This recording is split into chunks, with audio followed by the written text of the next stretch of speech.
If you have ever wanted to try a set of VR headphones, but the price has puzzled you, we have good news. Sony is reducing the prices of its PSVR packages in the US and Europe. In the United States, the PlayStation VR Doom package now costs $299.99 and includes a PSVR headset, the Doom VFR game and the PlayStation camera. The Skyrim PlayStation VR package now costs $349.99 and includes the Skyrim VR game, 2 PlayStation Move controls plus the PSVR headset and the PlayStation camera.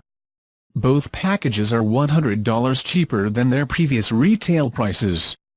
If you are in Europe, you can now get a starter bundle with a discount of $299.99 which includes PSVR, PlayStation camera and a download code for the PlayStation VR Worlds game.